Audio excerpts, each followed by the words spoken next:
اللہم صلی علی محمد وعلی آل محمد۔ والدین یہ چاہتے ہیں کہ بیٹا گھر چھوڑ کر نہ جائے اور بیگم کی ڈیمانڈ یہ ہے کہ اسے علیحدہ گھر میں رکھا جائے۔ بیٹا بھی اگر سنگل ہو تو کیا کیا جائے؟ دیکھیں، یہ بیوی کا حق ہے کہ اگر وہ آپ سے الگ گھر ڈیمانڈ کرتی ہے تو اسے پورا کریں۔ کوشش کریں کہ آپ ماں باپ کو کسی قریبی گھر میں رکھ لیں یا ان کے قریب آپ کوئی اور کرائے پہ مکان لے کر شفٹ ہو جائیں، لیکن بیگم کو ظاہر ہے اس چیز کا پابند کرنا، اس کی شرعاً کوئی اجازت نہیں ہے۔ اس کی وجہ یہ ہے کہ آپ لوگوں کو تو خاندانی معاملات کی تکلیف کا اندازہ نہیں ہوتا۔ اکثر اوقات واقعی ساس سسر کا رویہ ایسا خطرناک ہوتا ہے کہ یا تو آپ اپنی بیوی رکھ سکتے ہیں یا اپنے ماں باپ، تو اس کا تو کوئی اینڈ نہیں ہوگا۔ بہتر طریقہ یہی ہے کہ الگ گھر لیں یا ایک گھر کے اندر الگ پورشن ہو جائے جس میں مکمل طور پہ آپ کی بیوی کی حکمرانی ہو اور اس میں آپ کے ماں باپ یا آپ کی بہنیں دخل نہ دیں، تو وہ بھی الگ گھر ہی تصور ہوگا۔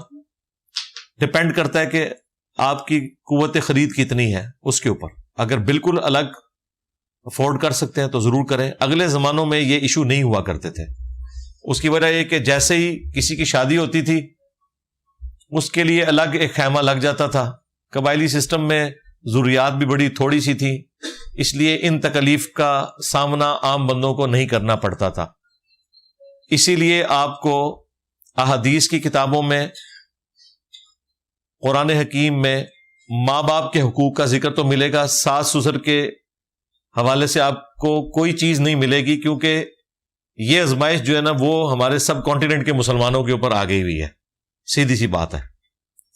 اور یہ ساس سسر جب میں کہہ رہا ہوں تو آپ کی بیوی کے پوائنٹ آف ویو سے کہہ رہا ہوں، اس کو آزمائش آپ کا تو فرض ہے، ماں باپ کافر بھی ہوں گے آپ نے ان کے ساتھ اس نے سلوک کرنا ہے۔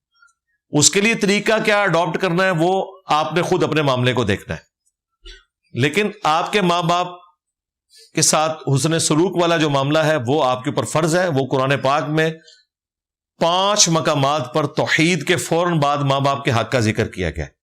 اس لیے پچھلے دنوں جو میری کلاس نمبر 191 قرآن کلاس ریکارڈ ہوئی تھی وہ صرف والدین کے حقوق کے اوپر تھی، اور اس میں جو اور چیزیں جڑی ہوئی ہیں ان کو بھی میں نے تفصیل کے ساتھ بیان کیا تھا، وہ آپ دیکھ لیں۔ ہمارے علاقے میں دودھ کا ریٹ 220 روپے ہے اور گاہ کہتے ہیں کہ ہمیں 180 ہی چاہیے، کیا اس صورت میں پانی ڈال سکتے ہیں؟ پانی ڈالیں اور بتائیں۔ ہاں بالکل پانی ڈال کے دینا ہے۔ 180 کا تو گھر میں نہیں دودھ پڑتا۔ گاہک بھی بے وقوف ہے، انہیں کہ آپ اپنی بھینس رکھ لیں، 180 روپے میں کیسے دودھ دیا جا سکتا ہے خالص؟ تو آپ پانی ڈالیں، اس کے بعد انہیں بتائیں کہ بھائی یہ خالص دودھ نہیں ہے، آپ اپنی بھینس بھی رکھ لو، خالص دودھ آپ کو 180 روپے میں نہیں پڑتا۔ دودھ میں پانی ملانا گناہ اس صورت میں ہے جب آپ اسے خالص کہہ کے بیچیں۔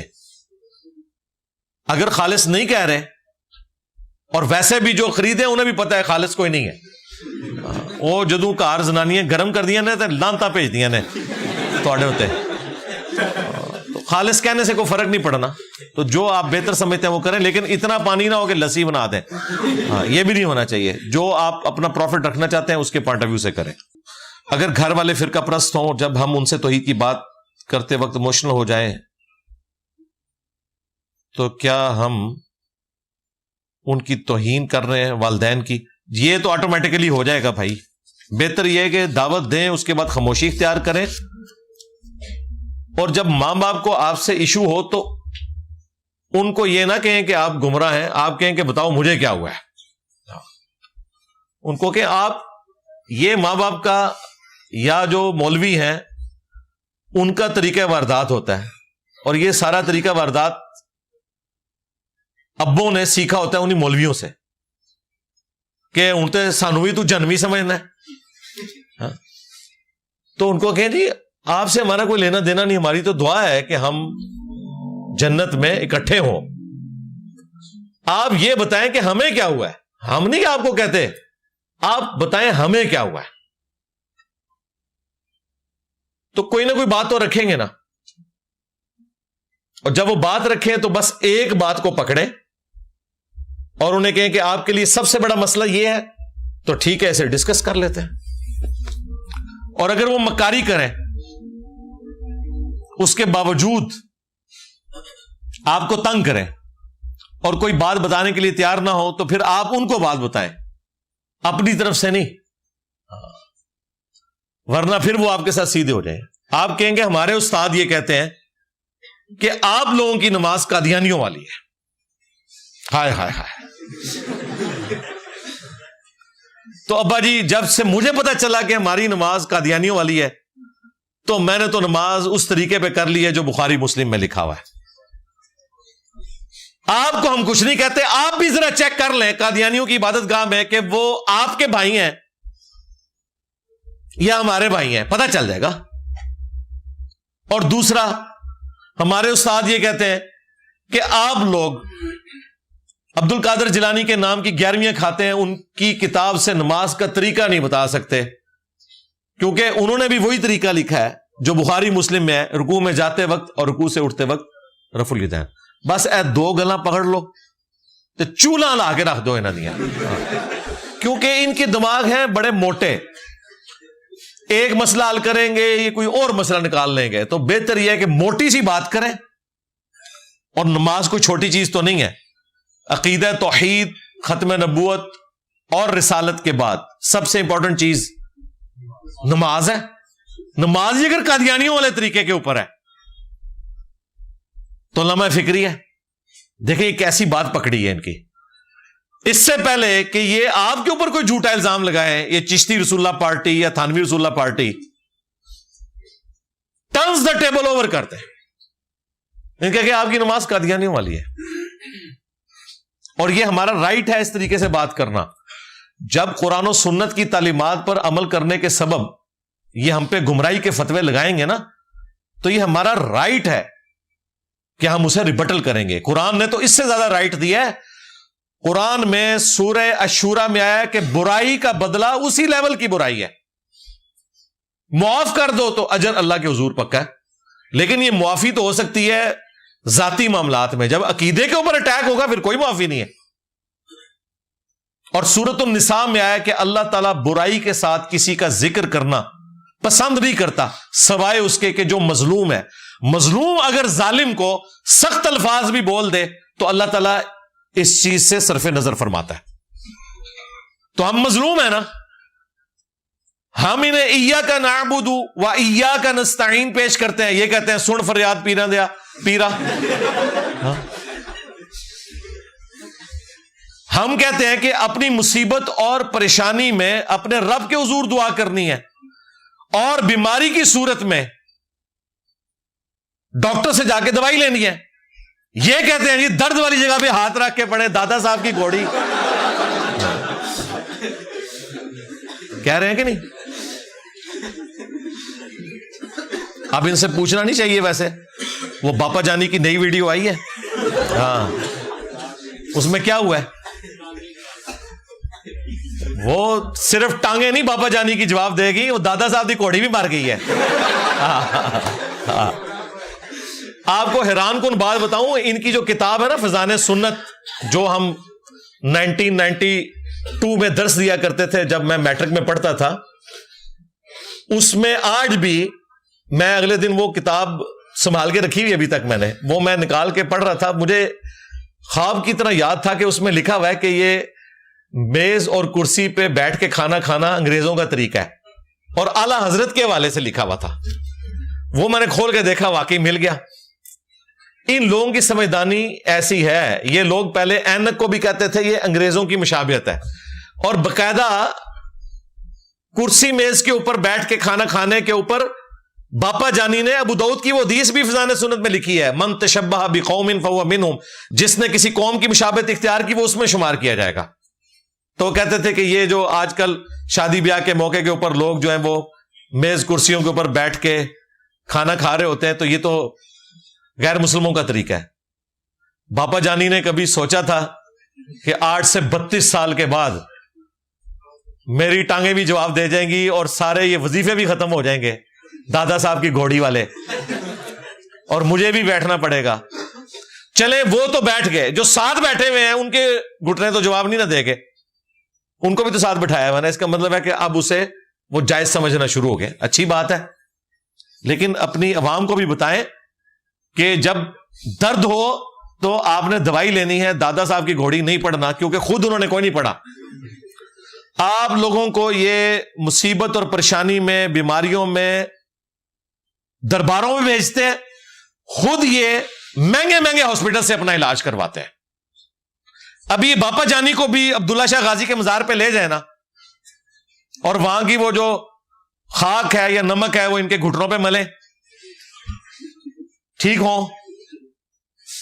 اور وہ باپا جانی اس میں کہہ رہے ہیں کہ ڈاکٹروں نے مجھے مشورہ دیا ہے. ہاں, ڈاکٹر کا لفظ موجود ہے. اور ان کا پھر میں نے مفتی صاحب سے بھی مشورہ کیا, تو انہوں نے کہا کہ آپ نماز بھی کرسی پہ بیٹھ کے پڑھیں اور کھانا بھی آپ اس طریقے سے کھا سکتے ہیں. یار ڈاکٹر نے تو آپ کو صحیح مشورہ دیا, مفتی صاحب نے آپ کو یہ مشورہ نہیں دیا کہ باپا جانی آپ درد والی جگہ پہ ہاتھ رکھ کے پڑھیں, دادا صاحب کی گھوڑی. آپ بھول گئے میں جو آپ کو پہلے کہتا تھا نا کہ خود کئی سال پہلے جب ان کا پیشاب بند ہوا تو آغا خان سے انہوں نے آپریشن کروایا تھا. اس وقت کوئی ان کے بزرگوں کی درگاہیں یا وہاں کا کوئی نمک کام نہیں آیا تھا, اور آپ کو یہ بزرگوں کے پاس بھیجتے ہیں. کہانیاں بنائی ہوئی ہیں انہوں نے. تو پھر آج کل جو میمز بن رہی ہیں نا, بالکل جسٹیفائی ہیں وہ لوگ جو ان کی میمز بنا رہے ہیں, کیونکہ آؤٹ آف کانٹیکسٹ ان کی چیزیں نہیں پیش کر رہے. ان کا یہ نظریہ ہے, یہ پڑھتے ہیں, لوگوں کو وظیفے کے طور پر بتاتے ہیں. آج کہتے ہیں جی بزرگوں کا مذاق اڑا رہے ہیں, تو مذاق تو خود اڑوایا نا انہوں نے. ہمیں بھی لوگ کہتے ہیں جی آپ بزرگوں کا مذاق اڑا رہے ہیں. بھئی بزرگوں نے اپنا مذاق خود بنوایا ہے نا. امام بخاری, امام مسلم کا مذاق کیوں نہیں اڑایا جا رہا؟ سوچنے کی بات ہے. کیا یہ بزرگ نہیں ہے؟ یہ وہ ہیں جنہوں نے اپنے نبی کے ساتھ وفاداری کی ہے. آج ہم نے ان کی کتابیں بھی ٹیبل پہ سجائی ہوئی ہیں, خود تشریف لے آئیں اگر وہ, تو ہم ان کا کتنا احترام کریں. حالانکہ ہماری ان سے کوئی رشتہ داری نہیں ہے, صرف اس لیے کہ انہوں نے رسول اللہ کے ساتھ وفاداری کی. لیکن جن بابوں نے رسول اللہ صلی اللہ علیہ وآلہ وسلم کے ساتھ غداری کی ہے, ان کو ہم 1% بھی بینیفٹ آف ڈاؤٹ دینے کے لیے تیار نہیں ہے. اور یہی وجہ ہے کہ اللہ تعالیٰ نے ان کے بزرگوں کی غداری کا بدلہ ان سے لیا ہے, اور اتنی بڑی بلا ان کے اوپر چھوڑ دیا ہے. میرے نبی سا ہے ہی کوئی نہیں, تیرے بابے تھے شاہ ہی کوئی نہیں. اب تو یہ اردو اور پنجابی زبان کا سب سے مشہور محاورہ ہے, بابے تھے شاہ ہی کوئی نہیں. الحمدللہ. تو یہ ساری ڈرامہ بازیاں ان کی چل رہی تھی, اللہ تعالیٰ نے ان سے بدلہ لے لیا ہے. انشاءاللہ ابھی کافی باقی ہے. میں ایم اے انگلش ادب کا اسٹوڈنٹ ہوں. سارا ادب عموماً کرسچن ویلیوز پر ہوتا ہے. کیا اسے صرف لٹریچر کے طور پر پڑھنا ٹھیک ہے؟ پڑھیں جی, کوئی مسئلہ نہیں ہے جی, پڑھیں. آپ کے بزرگوں نے کیا کیا ہے میرے بھائی, جو کنٹریبیوشن کی ہے لوگوں نے, وہ کنٹریبیوشن سے آپ نے فائدہ اٹھانا ہے.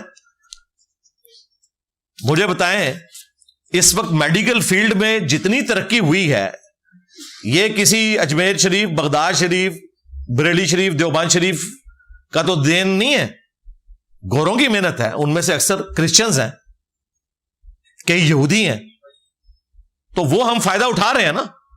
تو اسی طریقے سے باقی معاملات میں بھی جو باتیں ٹھیک ہیں وہ آپ لیں. ان لوگوں نے تو آپ کو نہیں بتانی. اور یہ جو آپ کو گولڈن پیریڈ آف اسلام بھی بتاتے ہیں نا, وہ بھی جھوٹ بتاتے ہیں. گولڈن پیریڈ آف اسلام کے اندر کسی مولوی, کسی بزرگ کی کوئی کنٹریبیوشن نہیں تھی. وہ ساری کی ساری کنٹریبیوشن معتزلہ کی ہے. وہ جب حکمرانی میں آئے, ہارون رشید کا بیٹا مامون رشید, ان لوگوں نے اس وقت یونان سے فلسفے کی کتابیں عربی میں ٹرانسلیٹ کی. پھر مسلمانوں کے ہاں بھی لوگ پیدا ہوئے جنہوں نے اس میں مزید ویلیو ایڈیشن کی, اور کیمسٹری کی فیلڈ میں, فزکس کی فیلڈ میں, اسٹرانومی کی فیلڈ میں, میڈیکل سائنس کے اندر مسلمانوں نے ترقی کی. یونان کا وہ نالج جب یہاں پہ آیا, انہوں نے مزید ویلیو ایڈیشن کی. جس طرح بعد میں پھر کرسچنز نے، جوز نے، مسلمانوں کی جو ویلیو ایڈیشن ہے اس میں مزید ویلیو ایڈیشن کی. تو یہ ایک سلسلہ ہے جو چل رہا ہے. لہذا یہ جو آپ کو اپنے بزرگوں کا حوالہ دیتے ہیں نا، جی ہمارے بزرگوں نے اتنا سائنس کے لیے کیا، وہ لوگ جو تھے انہوں نے تو ان کے بزرگوں سے تکلیفیں کاٹی ہوئی ہیں، ان کو تو یہ گمراہ سمجھتے تھے. بعد میں متوکل جب بادشاہ آیا ہے بنو عباس کا، ان سب لوگوں کو جیلوں میں ڈلوایا انہوں نے، اور جو ذہنی طور پہ مفلوج کرنا تھا وہ کام امام غزالی نے کر دیا. اور پھر آہستہ آہستہ آہستہ کرتے کرتے امت کا یہ سارا معاملہ جو ہے آپ کے سامنے ہے. ان لوگوں کی اپنی کتابیں آپ پڑھ کے دیکھیں. یہ شیخ احمد سرندی جن کے بارے میں کراچی کے مفتی صاحب کہہ رہے تھے کہ وہ ہمارے بزرگوں میں سے ہیں، بریلوی کہتے ہیں ہمارے بزرگوں میں سے ہیں، جن کو یہ مجدد الافسانی کہتے ہیں، اور ڈاکٹر اسرار صاحب بھی اپنے بھول پن میں ان کو مجدد الافسانی کہتے تھے. اس نے اپنے مکتوبات میں لکھا ہے کہ بھئی اس سے کیا چیز حاصل ہوتی ہے کہ ٹرائنگل کے تینوں اینگلز جمع کریں تو 180 جواب آتا ہے. کہتے ہیں اس سے کیا کوئی فائدہ ہوتا ہے. وہ مذاق اڑاتے تھے میتھمیٹکس کا. آج انہیں کیا پتا کہ اس سے یہ فائدہ ہوتا ہے کہ مجدد صاحب آپ لوگ تو 4-5 مہینے ذلیل ہو کے ڈاکوؤں کے ڈر کو بھی سامنے رکھتے ہوئے راستے میں قافلہ لٹ جانا، بھوک پیاس بیماری برداشت کر کے 1 سال جاتے تھے حج کے لیے، اگلے سال واپس آتے تھے، 4 مہینے جانا اور 4 مہینے آنا. اس ٹرائنگل نے آپ کو آج اس قابل کر دیا کہ آپ 4 گھنٹے میں پہنچ جاتے ہیں وہاں. لو سامو ٹھیک ہے. تو اس لیے ہماری زبان بند رہنے دیا کریں. پھر ہم جب یہ باتیں کرتے ہیں نا تو پھر جو مولویوں کے فرنٹ مین ہیں ان لوگوں کو تکلیف ہوتی ہے، جی انجینئر صاحب ہمارا مذاق اڑاتے ہیں ہمارے بزرگوں کا. بھائی تمہارے بزرگوں نے کام ہی اتنا بڑا ڈالا ہے، اور جو تم ان کی کنٹریبیوشن بھی بتاتے ہو وہ جھوٹ بتاتے ہو. یہ ان لوگوں کی کنٹریبیوشنز نہیں ہے، یہ ان لوگوں کی کنٹریبیوشنز ہیں جن کو تمہارے بزرگ گمراہ سمجھتے رہے، ان کے خلاف فتوے دیے میں.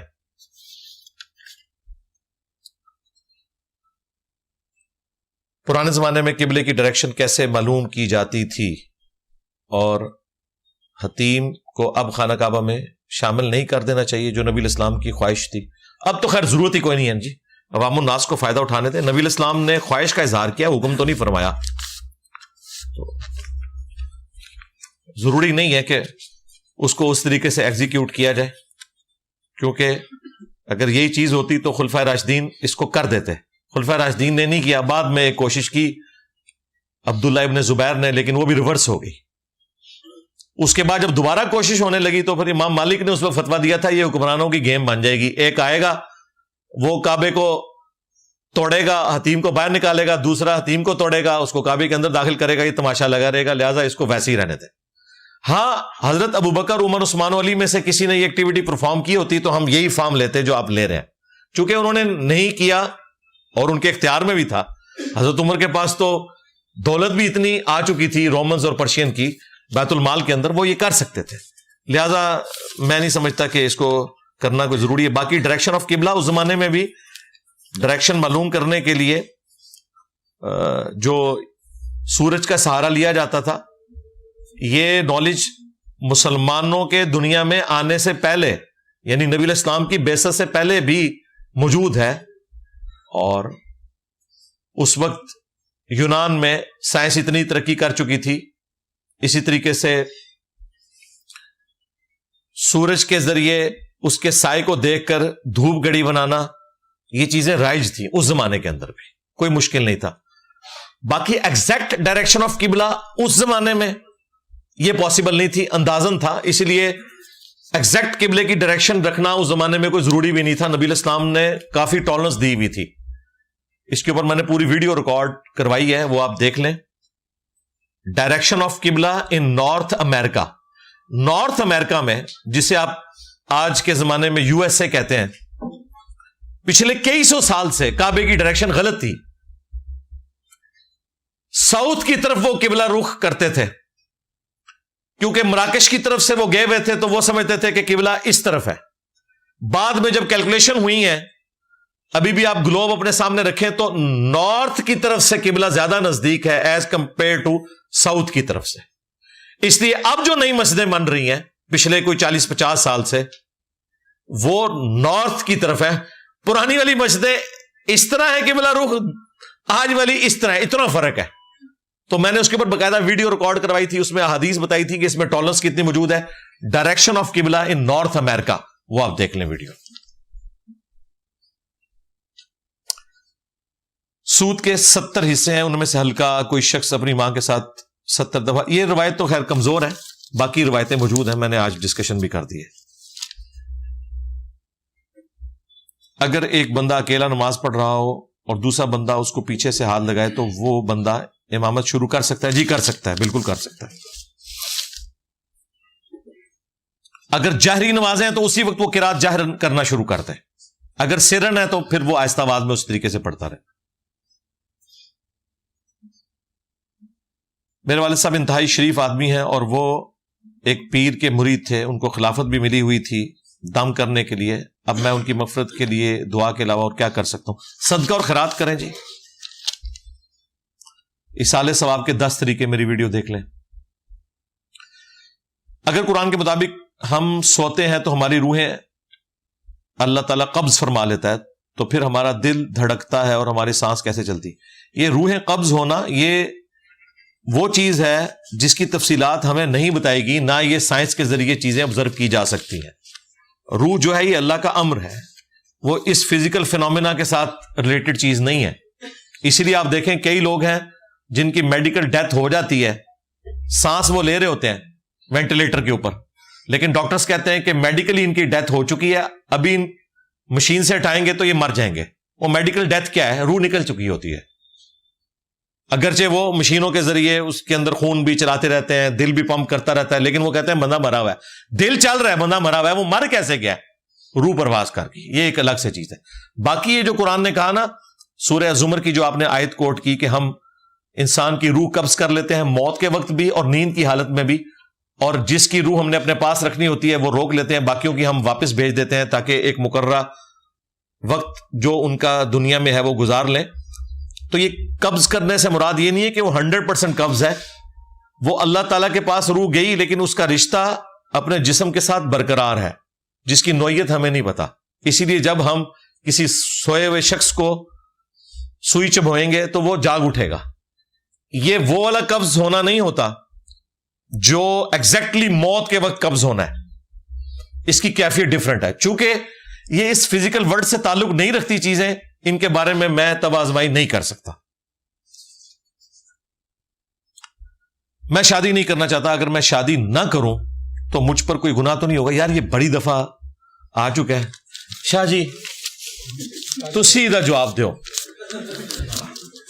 ٹھیک ہے، تو بات یہ کہ شادی انجینئر محمد علی مرزا لکھے تو میری کافی ساری ویڈیوز کھل جائیں گی، بلکہ ایک پوری پوڈ کاسٹ میری شادی شدہ لوگوں کے لیے، غیر شادی شدہ لوگوں کے لیے اسی حوالے سے ریکارڈ ہوئی ہے اسامہ بھائی کے ساتھ، جو سی ای او ہے اس وقت، وہ جو آپ کے موٹیویشنل سپیکر ہیں ایک لاہور کے، کون سے وہ شاہ جی، قاسم علی شاہ صاحب کی فاؤنڈیشن کے وہ سی ای او. انہوں نے میرے ساتھ ایک کی تھی کچھ عرصہ پہلے، وہ آپ دیکھ لیں، اس میں میں نے ان چیزوں کو ڈسکس کیا ہے. بھئی آپ کی مرضی ہے، کرنا چاہتے ہیں کریں، نہیں کرنا چاہتے ہیں نہ کریں، لیکن کرنا ہی فطرت ہے، یہی سنت کے قریب ہے. ہم آپ کے اوپر وہ والا فتویٰ نہیں لگائیں گے جو گناہ کبیرہ والا فتویٰ ہے، لیکن شادی کرنے سے آپ گناہ کبیرہ سے بچ جائیں گے. اگر کسی کی واقعی کوئی جینون مجبوری ہے، وہ شادی نہیں کر سکتا یا نہیں کرنا چاہتا، تو یہ اس کا رائٹ ہے، وہ اس کو ایگزیکیوٹ کرے. وہ نبی اسلام نے بھی فرمایا بخاری مسلم میں کہ اے نوجوانوں کے گروہ، جو استطاعت رکھتا ہے وہ نکاح کرے. نکاح کرنا شرمگاہ کی حفاظت کا ذریعہ ہے، نگاہوں کو نیچا رکھتا ہے، اور جو نکاح نہیں کر سکتا اسے چاہیے کہ روزے رکھ کر اپنی شہوت کو ٹھنڈا کرے. تو یہ حکم موجود ہے. باقی سورۃ النور میں بھی آیا کہ جو لوگ فائنینشل حالت اپنی درست ہونے کی وجہ سے شادی نہ کر سکیں تو انہیں چاہیے پاک دامن رہیں یہاں تک کہ اللہ تعالیٰ انہیں وسعت دے دے. باقی اسے جس طرح زندگی موت کا مسئلہ لوگوں نے بنایا ہوتا ہے، پبلک کے اندر مشہور ہے کہ جس کی شادی نہیں ہے نا اس کا جنازہ حلال نہیں ہوتا. پنجاب میں یہ مشہور ہے، بے نمازی کا جنازہ پڑھتے ہیں، ہاں جس نے شادی نہیں کی کہتے اس کا جنازہ ہی نہیں ہوتا. تو یہ جذباتی باتیں ہیں. ان ساری باتوں سے کوئی یہ رزلٹ نہ نکالے کہ میں کسی کو ترغیب دلا رہا ہوں کہ وہ شادی نہ کرے. یہ میں نے ایز اے لاسٹ ریزارٹ جس کی کوئی ایسی مجبوری ہے یا اس کے حالات و واقعات اجازت نہیں دیتے تو وہ بے شک نہ کرے. ہم یہ نہیں کہیں گے کہ وہ کسی فرض کا تارک ہو گیا اور اس کے اوپر کوئی کفر و شرک کا فتویٰ لگ گیا, لیکن جو نارمل لائف ہے وہ گزارنے کے لیے ایک کٹی پتنگ کی بجائے ایک ڈائریکشن والی لائف گزارنے کے لیے شادی کرنا ضروری ہے. اور یہ شادی کے بعد آپ کو پتہ چل جائے گا کہ زندگی ایک خاص ڈگر کے اوپر چلنا شروع کر دیتی ہے. یہ انسان کی بیسک نیڈ ہے. باقی بخاری مسلم میں وہ حدیث مشہور جو میں نے کئی دفعہ سنائی, جو 3 صحابہ نبی الاسلام کی غیر موجودگی میں آئے تھے اور انہوں نے وہاں پہ جو سٹیٹمنٹس دی تھی, ایک نے کہا کہ میں روزانہ روزہ رکھوں گا, ایک نے کہا میں روزانہ رات کو جاگوں گا, ایک نے کہا میں نکاح نہیں کروں گا. تو نبی الاسلام نے بعد میں ان کو بلوا کے ڈانٹا تھا جب آپ واپس آئے کہ یہ تم کس قسم کی باتیں کر رہے ہو, میں رات کو سوتا بھی ہوں اور عبادت بھی کرتا ہوں, میں نفلی روزے رکھتا بھی ہوں, چھوڑ بھی دیتا ہوں, اور نکاح تو میری سنت ہے. جس نے میری سنت سے اعراض کیا اس کا مجھ سے کوئی تعلق نہیں.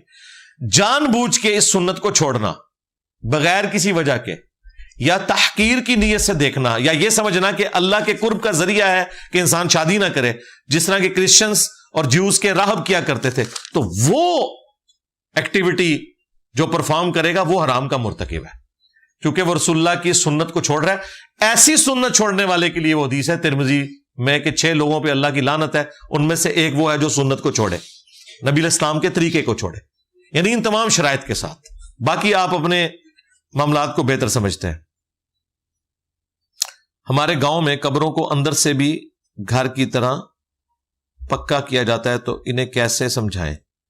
پکے سے مراد سیمنٹ وغیرہ لگاتے ہیں, ہاں بس سمجھا دیں بس کافی ہے. باقی کوئی لٹھ لے کے تو ان کے پیچھے نہیں پڑنا نا, سمجھانا ہی ہے.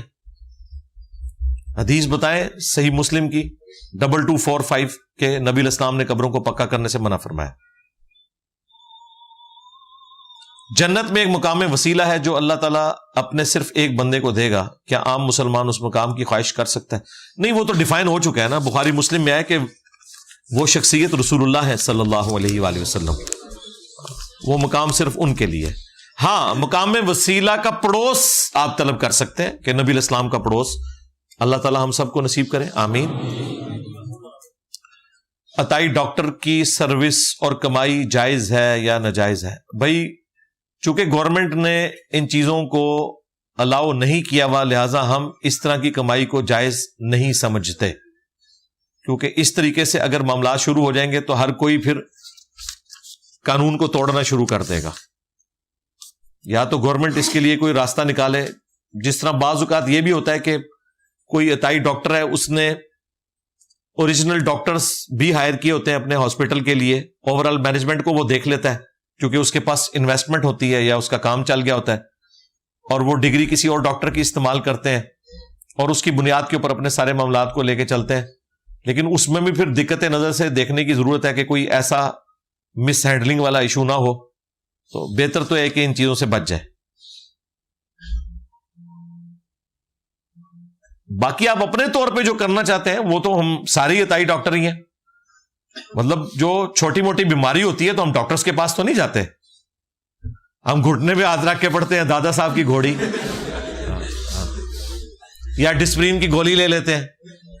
ٹھیک ہے, اس کے لیے کسی عطائی ڈاکٹر سے یا بابا جانی سے پوچھنے کی ضرورت نہیں, انہوں نے پہلے ہی آپ کو فیض دے دیا ہوا ہے. ٹھیک ہے, تو نزلہ زکام کی صورت میں بھی ہمیں پتہ ہے کہ ہم نے فلاں شربت استعمال کر لینا ہے. اس طریقے سے بہت بڑا ایشو ہو تو پھر ڈاکٹر تک جاتے ہیں, ادروائز عام طور پہ تو گھروں میں علاج خود ہی کیا جاتا ہے. کسی کا سینہ جکڑا گیا ہے وہ اسٹیم لینا شروع کر دیتا ہے, یہ معاملہ ایک الگ ہے.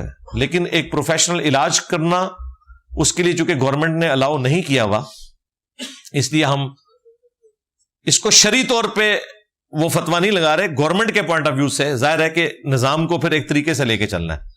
باقی تو عین ممکن ہے کہ ایک ڈاکٹر سے زیادہ اچھا علاج کر لے ایک عطائی ڈاکٹر. بعض اوقات ہم نے دیکھا ہے بڑے پروفیشنل لوگ ہوتے ہیں اور وہ کافی سارے معاملات بہتر کر لیتے ہیں, لیکن چونکہ دنیا میں ہم ایک قانون کے دائرے میں بندھے ہوئے ہیں, اس لیے ہم اس پلیٹ فارم سے اتنی بات کر سکتے ہیں کہ جو قانون کے دائرے میں آتی ہے.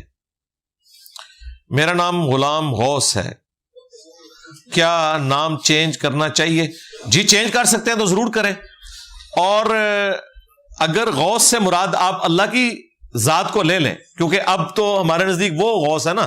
باقی عبد القادر جیلانی کو اگر غوث العظم کوئی کہتے ہیں تو لوگ کہتے ہیں اسے کوئی فرق نہیں پڑتا. غوث تو باقاعدہ ایک تصوف میں ڈگری ہے، جس طرح جنرل ہوتا ہے تو وہ تو جنرل تو کافی سارے ہیں، اس طرح غوث، قطب، ابدال یہ ڈگری ہیں انہوں نے جو اپنے ایک معاملات چلائے میں، تو وہ اس میں غوث کہہ رہے ہوتے ہیں، وہ خاص کسی ایک بندے کو نہیں کہہ رہے ہوتے. لیکن ہمارے نزدیک تو غوث جو ہے وہ اللہ کی ذات ہے. تو بہتر یہ ہے کہ آپ غلام غوث کی بجائے اپنا نام عبداللہ رکھ لیں. ٹھیک ہے، اگر تبدیل کرنا چاہتے ہیں. اگر نہ بھی کریں تو کوئی مسئلہ نہیں ہے، اب تو آپ کی نیت کا اعتبار ہے. اگر غوث سے مراد آپ اللہ کی ذات لے رہے ہیں تو پرفیکٹ نام ہے، لیکن بہتر یہ ایسے چینج کریں تاکہ وہ ایک شرک کا جو شائبہ بھی ہونا ہے، کوئی اس سے سمیل بھی آنی ہے تو وہ بھی ختم ہو جائے. کیا امام حسین علیہ السلام نے نیزے پر سر کٹنے کے بعد بھی قرآن پڑھا؟ یار یہ ساری جذباتی باتیں، روایتیں تو اس طرح کی موجود ہوتی ہیں. آپ کیا سمجھتے ہیں یہ باتیں صرف آج کے لوگ کر رہے ہیں؟ اگلے زمانوں میں بھی لوگ اپنی جذباتی ایفیلیشنز کا اظہار کر دیا کرتے تھے. قرآن و سنت کی روشنی میں اس طرح کی کوئی چیز رپورٹ نہیں ہوئی ہے کہ ایسے ہو سکے. اپنی ڈاکٹرن میں یہ چیز غلط ہے کہ کوئی شخص فوت ہونے کے بعد کلام کرنا شروع کرتے ہیں. دیکھیں امام حسین علیہ السلام بھی سید الشہداء ہیں. امام حمزہ جنہیں ہم امیر حمزہ کہتے ہیں، نبی علیہ السلام کے چچا، وہ بھی سید الشہداء ہیں. ان کے تو جسم کا مسئلہ بھی ہوا ہے. ان کے بارے میں تو کوئی ایسی چیز رپورٹ نہیں ہوئی ہے کہ جب ان کا مسئلہ کیا جا رہا تھا تو وہ قرآن پڑھ رہے تھے. کیوں؟ ان کے ساتھ جب ایکٹیویٹی پرفارم ہوئی وہ چیزیں احادیث میں رپورٹ ہو گئی اور یہ تاریخ میں رپورٹ ہوئی ہیں، اور تاریخ میں جھوٹ اور سچ مکس ہے.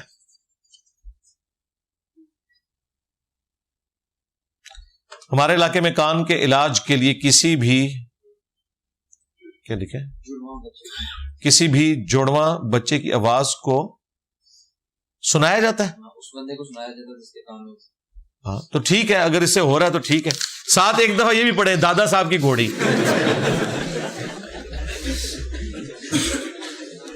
جب انسان فوت ہو جاتا ہے تو اس کے دوست احباب جو پہلے فوت ہو چکے ہیں، کیا ان سے ملاقات ہو جاتی ہے مرنے کے بعد؟ او اللہ دے بندے ہو، اپنی فکر کرو، ملاقاتاں دے چکر اس پہ ہو. جی ہو جائے گی انشاءاللہ تعالی، ہو جائے گی انشاءاللہ. اور کوشش کریں جنت میں ہی ہو. ہاں ہو جائے گی ملاقات. وہ نبی علیہ السلام نے اپنی بیٹی فاطمہ سے فرمایا تھا نا، میرے اہل البیت میں سب سے پہلے تم مجھے آ کے ملو گی، جو بخاری مسلم میں حدیث ہے. اور تم اس بات پہ خوش نہیں ہو کہ تم جنتی عورتوں کی سردار ہو.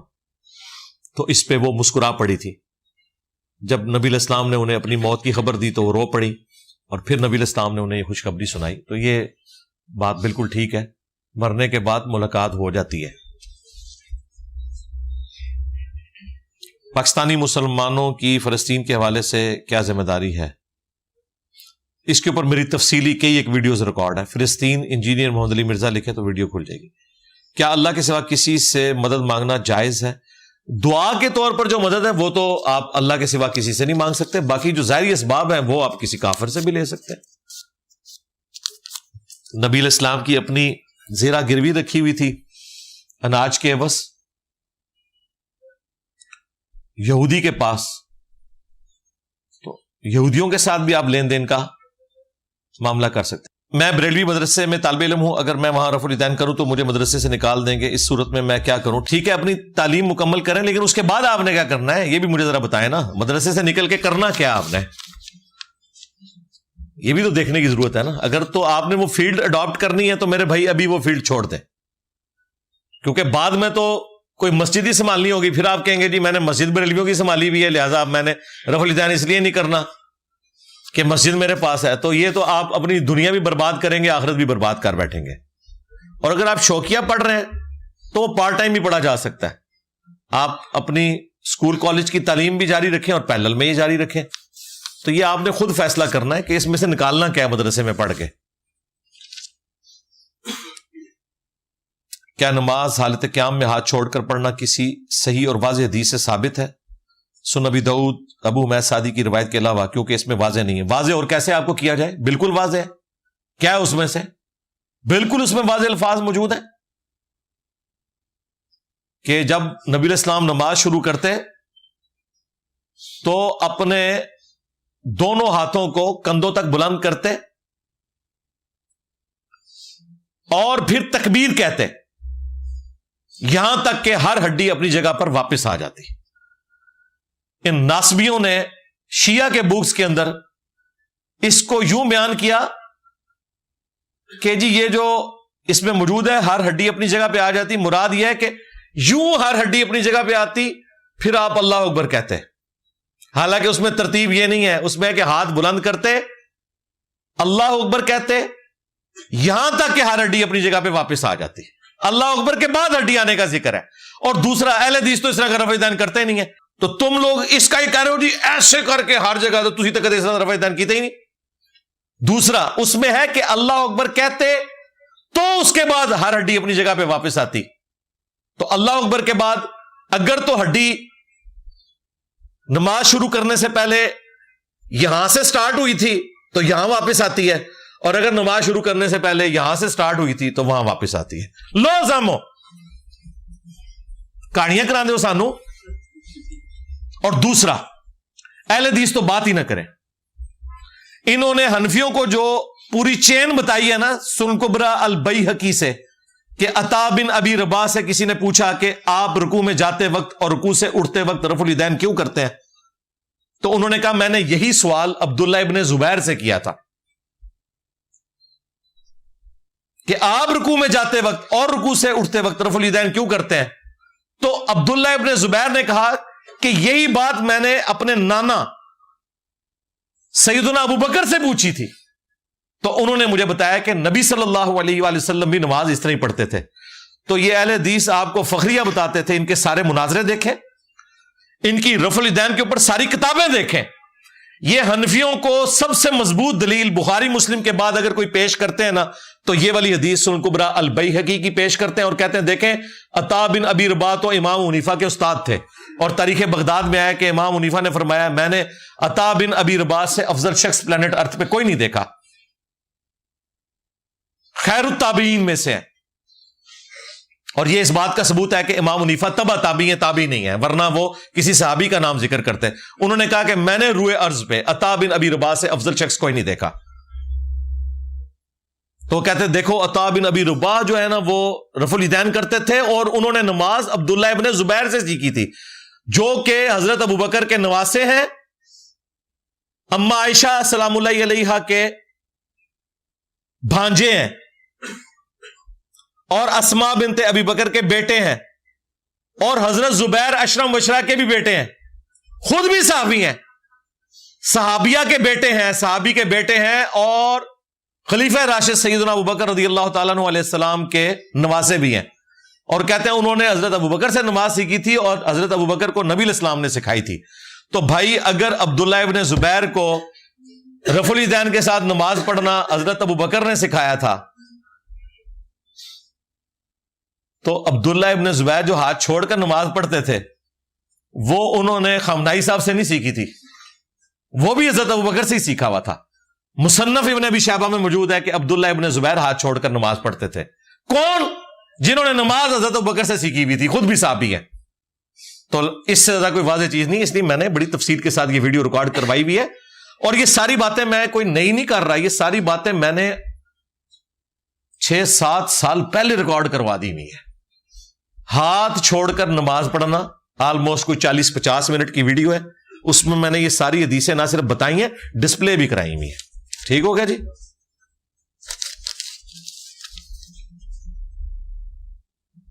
علماء کہتے ہیں کہ قیامت کے دن آپ صلی اللہ علیہ وآلہ وسلم شفاعت کریں گے۔ اگر شفاعت صرف نبی علیہ السلام کریں گے تو ایک حافظ قرآن بھی تو لوگوں کی شفاعت کرے گا۔ جی حافظ قرآن کرے گا تو اولیاء اور غوث کیوں نہیں کریں گے؟ دی حافظ قرآن کا تو رپورٹ ہوا ہے، اور وہ بھی اس طرح نہیں ہے جس نے حلال کو حلال جانا حرام کو حرام۔ ابو داؤد میں حاکم میں موجود ہے، اس کے ماں باپ کو تاج پہنایا جائے گا۔ یہ جو اولیاء اور غوث کتب ہیں ان کو یہ نہ تو قرآن آتا ہے نہ انہیں حدیث کا پتہ ہے جو آپ نے بنائے میں. ان کی تو فضیلت کہیں نہیں آئی ہے. اور اگر آپ نے ان کو حافظ کے کھاتے میں ڈالنا ہے تو زیادہ 6-7 بندے دلیل لے رہے ہو، لو سامو حافظ قرآن کتنے بندے لے کے جائے گا جی؟ 7 بندے. ویسے اس روایت میں بھی کلام ہے، چلو مان لیا. تو بھائی عبد القادر جیلانی نے 7 بندے لے کے جانے، 7 تو انہوں نے پتر ہونے نے اپنے. تو انہوں نے کہانی ہو جانی ہے. ہاں الیاس قادری صاحب پوری زندگی کس طرح مسکینوں والی زندگی گزاری ہے، اینڈ پہ اپنے بیٹے کو ہی خلیفہ بنا دیا ہے نا. اور جنہیں چٹے دستانے پائے ہونے نے. اور پوچھا گیا ایسے کیوں بنایا؟ کہتے ہیں اس سے کوئی بہتر ہے تو ہمیں بتائیں. دیکھو اس سے بہتر وہ ہیں جن لوگوں نے دعوت اسلامی کے لیے کتنی قربانیاں دے کے یہاں تک پہنچایا. ان کو تو انہوں نے ٹھڈے مار کے نکال بھی دیا ہوا ہے. وہ آپ میری یوٹیوب پہ ویڈیو دیکھ لیں، دعوت اسلامی کی کہانی میری زبانی. میں نے پوری لائف سٹوری شیئر کی ہوئی ہے ابراہیم بھائی کی، جو شروع کے ساتھیوں میں سے تھے ان کے. تو میرے بھائی ٹھیک ہے، غوث کو تو ابدال ان کے تو بچے 18 بیویاں بھی کتنی ہوتی تھی، ان کے تو گھر کے بھی بندے پورے نہیں ہونے ہیں. تسی تے کہندے ہو جی قیامت تک سارے مرید، ایک ہی حدیث ہی لکھا ہے قیامت تک سارے مرید. ٹھیک ہے، ویسے مجھے بتائیں یہ پاگل ہے، یہ جان بوجھ کے ایسا کرتے ہیں؟ جب یہ چیزیں ریکارڈ کرا رہے ہوتے ہیں کہ حافظ قرآن شفاعت کرے گا تو ہمارے بابے بھی کریں گے. بھائی حافظ قرآن کی تو فضیلت ہے، بابوں کی کہاں سے آئی؟ نہیں جی بابوں نے بھی حفظ کیا تھا. ٹھیک ہے حفظ کیا ہوا تھا، 7 بندے لائے جان کے. تو اسی سے لارا لایا ہے قیامت تک. مجھے ایک کتاب ملی ہے میرے، دیکھیں انہوں نے کہا ہے، عبد القادر جیلانی کہتے ہیں مجھے اللہ نے ایک کتاب دی ہے جس میں قیامت تک میرے مریدوں کے نام ہے. استغفر اللہ. مجھے بتائیں اب غلام احمد قادیانی دجال میں اور ان کے بزرگوں کے دعوے میں کیا فرق رہ گیا؟ رسول اللہ کے بعد اگر کوئی شخص یہ کہتا ہے کہ مجھے اللہ نے یہ دیا ہے، ایک تو یہ نا کہ اللہ تعالیٰ اولاد دیتا ہے، اللہ تعالیٰ رزق دیتا ہے، یہ تو جنرل ہے، وہ تو اس کا قانون ہے. لیکن یہ ایک اسپیسیفک مینشن کرنا کہ یہ مجھے اللہ نے کتاب پکڑائی ہے جس میں میرے سارے مریدوں کے نام لکھے ہوئے ہیں، تو یہ تو وہی کا سلسلہ ابھی تک مانے میں. او بھائی تمہارے بزرگوں کی بزرگی تو دور کی بات، ان کا تو مسلمان ہونا ہی مشکوک ہے. ان کے جو دعوے ہیں پہلے اسلام ثابت کرو ان کا، ہم سے بعد میں بات کرنا. جن کو تم بزرگ سمجھتے ہو ہمارا کوئی لینا دینا نہیں. نہ ہمیں عبد القادر جیلانی کے ساتھ کوئی ہمدردی ہے نہ کوئی دشمنی ہے. اگر وہ نیک آدمی تھے اللہ سے جزا پائیں گے، اگر انہیں کام ڈالا ہے تو اللہ سے سزا پائیں گے. ہمیں کوئی بات مجبور نہیں کرتی کہ ہم صحابہ اور اہل بیت کے بعد کسی شخص کا دفاع کریں. یہ ذہن میں رکھیے گا. اگر آپ صحابہ اور اہل بیت کے بارے میں کوئی بات کریں گے کہ جن کی بزرگی مسلمہ ہے قرآن و سنت کی روشنی میں، وہاں ہم دفاع کریں گے. ہم کہیں گے تم جھوٹ بول رہے ہو، مولا علی نے یہ نہیں کہا ہوگا. لیکن یہ فیور ہم صحابہ اور اہل بیت کے بعد تمہارے بابوں کو نہیں دیں گے، کیونکہ ہمیں جو ان کا تعارف ان کی کتابوں سے تم نے کروایا ہے اس میں تو انہوں نے کام ڈالا ہوا ہے. ہم ان کا جھوٹا دفاع کر کے اللہ کے حضور پکڑے نہیں جائیں گے انشاءاللہ تعالی. اگر جھوٹا دفاع کیا تو پھر پکڑے جائیں گے، اس لیے ہم یہ کام نہیں کریں گے. یہ توانی مبارک ہے. باقی میری شفاعت کے اوپر تفصیلی ویڈیو ہے، شفاعت کا عقیدہ 6-7 سال پہلے ریکارڈ ہوئی ہے. اس میں نے بخاری مسلم سے بتایا کہ جب نبی علیہ السلام کے مبارک ہاتھوں پہ شفاعت کا دروازہ کھلے گا، پھر انبیاء بھی شفاعت کریں گے، فرشتے بھی شفاعت کریں گے، اور اللہ کے نیک بندے بھی کریں گے. ہمیں تو اختلاف ہے تمہارے نانگے پیروں سے. نیک بندوں کو حامی تو مانتے ہیں. ہم امام بخاری امام مسلم کا نام اتنے احترام سے لیتے ہیں کہ ہم نے اپنے ماں باپ کا نام بھی کبھی اتنے احترام سے نہیں لیا. تو ہم بزرگوں کے ماننے والے ہیں نا، لیکن غداروں کے نہیں. ہاں میرا نبی سا ہے ہی کوئی نہیں، تیرے بابے تھے شاہ ہی کوئی نہیں. یہ شعر میں اس لیے بولتا ہوں کہ میں نے اپنا سارا غصہ اسی میں نکالنا ہے.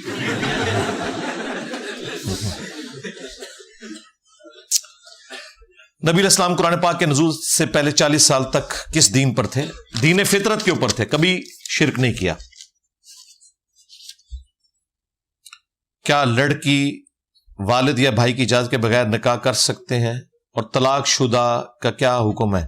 بیوہ اور متعلقہ چونکہ ایک بار ایکسپیرینس کر چکی بھی ہے اس کو تو اجازت ہے، مسلم شریف میں حدیث موجود ہے. باقی کنواری لڑکی بغیر ولی کی اجازت کے نکاح نہیں کر سکتی. جن کے واش روم میں استنجے کے حوالے سے یہ وہم رہے کہ ناپاکی دور نہیں ہوتی تو اس کو کیسے دور کریں؟ جی وہم کو دور کرنے کا علاج یہ ہے کہ آپ نے وہم کی طرف توجہ نہیں دینی، وہم کرنا ہی نہیں ہے. کوئی اس طرح ناپاکی نہیں ہو جاتی ہے جب تک کہ آپ اللہ کی قسم اٹھا کر نہ کہہ لیں کہ میرے اوپر یہ چھینٹے لگ گئے ہیں. اگر یہ آپ کہہ سکتے ہیں نا، یہ قسم اٹھانے کو نہیں کہ نہیں لگے، اس کی قسم اٹھائیں کہ اللہ کی قسم استنجے کے بعد بھی میرے پاؤں کے اوپر پیشاب کے چھینٹے لگے ہوئے ہیں. اگر آپ یہ نہیں کہہ سکتے نا قسم اٹھا کے، تو مطلب یہ ہے کہ آپ کا وہم ہے اور اس سے باہر نکلیں. پانی ہر چیز کو پاک کر دیتا ہے.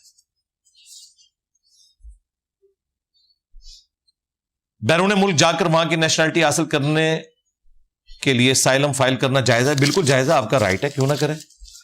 جھوٹ نہ بولیں. فارغ وقت میں موبائل گیم کھیلنا جائز ہے؟ جی کھیل سکتے ہیں، اگر اس میں جوا نہ ہو، بے حیائی نہ ہو، اور اتنی دیر نہ کھیلیں کہ نمازوں کے اوقات نکل جائیں، جماعت آپ کی ضائع ہو جائے.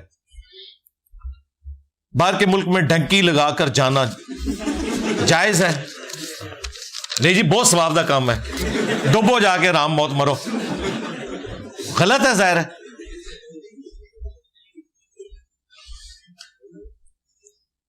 سم کا اگر بیلنس ختم ہو جائے تو ہم 30 روپے کا ایڈوانس لیں تو ریچارج پر 40 روپے کاٹے جاتے. یہی ہے نا، سود ہے.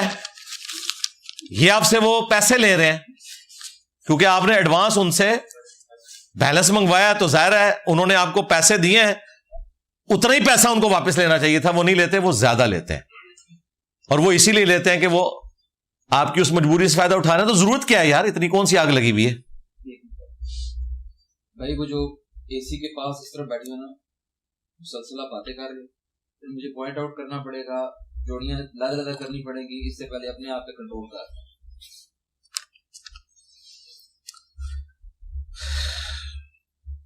غیر مسلم کو مسلمان ہونے کے بعد صحابہ کرام کے بارے میں جاننا کتنا ضروری ہے؟ بھئی آہستہ آہستہ پتہ چل جائے گا صحابہ کرام کے بارے میں، اہل بیت کے بارے میں. باقی مسلمان ہونے کے لیے بنیادی چیز جو ضروری ہے وہ عقیدہ توحید، عقیدہ رسالت اور اس کی ساری کرولریز، ختم نبوت اور باقی چیزیں، اور عقیدہ آخرت ہے. باقی چیزیں وقت کے ساتھ سیکھ جائے گا انشاءاللہ. اگر وتر نہ پڑھے تو کیا عشاء کی نماز ہو جائے گی؟ عشاء کی نماز کا وتر سے اس حوالے سے کوئی تعلق نہیں ہے. جس طرح انہوں نے مشہور کیا ہوا ہے کہ جو تراویح نہیں پڑھتا اس کا روزہ بھی نہیں ہوتا. تراویح نفلی عبادت ہے، وتر بھی ایک نفلی عبادت ہے. اس کا عشاء کی نماز سے اس حوالے سے کوئی تعلق نہیں ہے کہ نماز نہیں ہوگی. ویسے اس کا ٹائم وہ ہے جو عشاء کا ٹائم ہے، لیکن عشاء کے 4 فرض کافی ہیں. البتہ چونکہ وتر ایک تاکیدی سنت ہے، جامع ترمذی میں سیدنا علی کا قول ہے کہ وتر ہے تو سنت، لیکن اسے چھوڑو مت.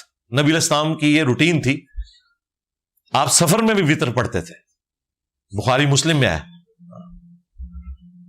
اور فجر کی 2 سنتیں آپ نے سفر میں بھی پڑھی ہیں. وہ مسلم شریف میں جو لمبی حدیث ہے نا، جس میں حضرت بلال کی ڈیوٹی لگی تو وہ سو گئے تھے اور سورج نکل آیا تھا. پھر نبی الاسلام نے کہا کہ ادھر سے اٹھو، آگے جا کے پھر ایک اور مقام پہ آپ نے سورج نکلی ہوئی حالت میں فجر کی نماز جماعت سے پڑھائی. اور پھر بعد میں فرمایا کہ اگر کوئی شخص سویا رہ جائے یا بھول جائے تو جب یاد آئے یا اس کی آنکھ کھلے وہ نماز اسی وقت پڑھ لے، اس کے لیے نماز کا ٹائم وہی ہے.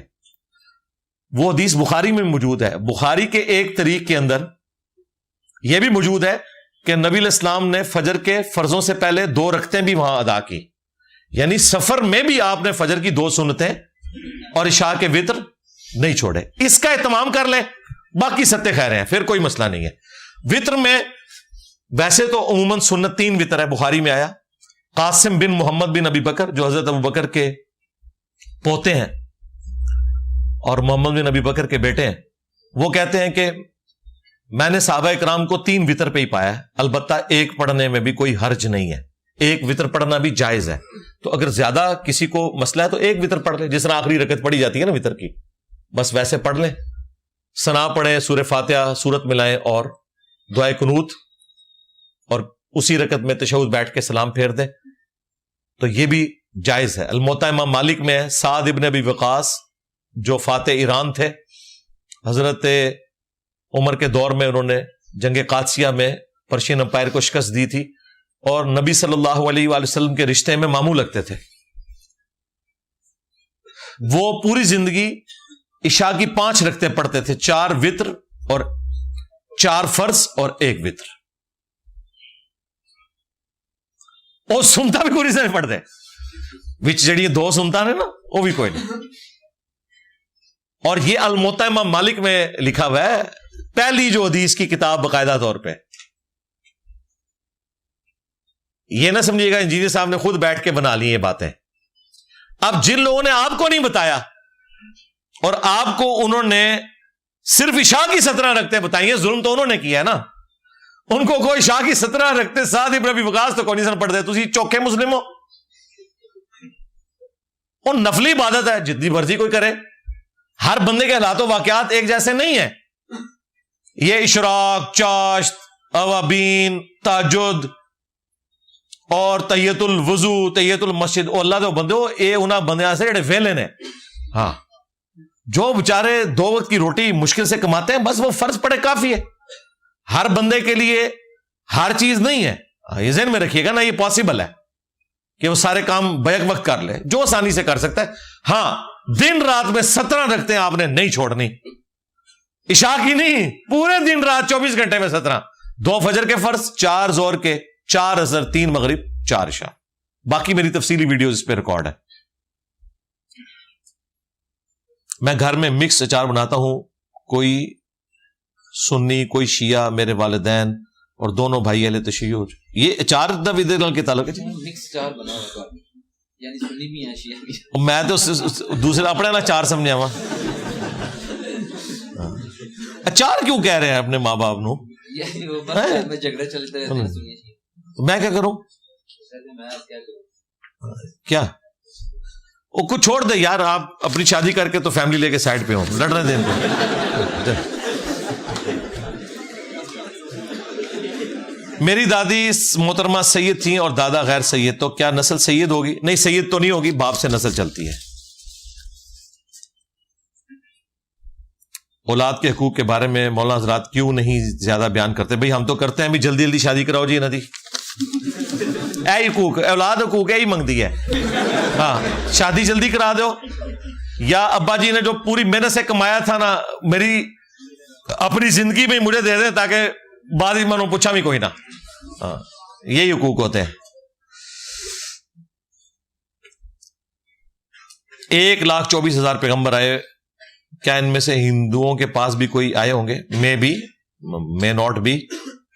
ہندوؤں کا جو اس وقت جو سٹیٹس ہے واللہ عالم. ویسے تو ہمارے جو استاد تھے ڈاکٹر سرار صاحب، وہ کہتے تھے کہ یہ ابراہیمی صاحب کی بگڑی بھی شکلیں ہیں جو اوپنشد ہیں ان کے پاس. وہ کہتے تھے براہمن کا لفظ بھی ابراہیم سے نکلا ہوا ہے، واللہ عالم. باقی جنرل آیت تو ہے، وَإِن مِّن أُمَّةٍ إِلَّا خَلَا فِيهَا نَذِيرٌ. کوئی امت ایسی نہیں گزری جن میں کوئی ڈر سنانے والا نہ آیا ہو. تو پہلے کبھی آیا ہو تو چھوڑ دینا. نبی علیہ السلام کے بعد تو اب سارے پیغمبروں کا معاملہ منسوخ ہو چکا ہے. اب خاتم النبیین کو ماننا ضروری ہے صلی اللہ علیہ وآلہ وسلم، اور اگلے انبیاء پہ ایمان لانا ضروری ہے، پیروی رسول اللہ کی کرنی ہے. خواہ وہ عیسیٰ ابن مریم ہو، قرب قیامت میں آئیں گے، یا کوئی اور ہستی ہو، انہوں نے نبی الاسلام کی پیروی کرنی ہے. اسلام میں سیاست کو کیا مقام حاصل ہے؟ بہت اچھا مقام حاصل ہے، جو مقام خلفائے راشدین نے دیا. اگر آپ اس سے مراد پاکستان کی سیاست، تو توبہ توبہ، کرنا نو ہاتھ لاؤ.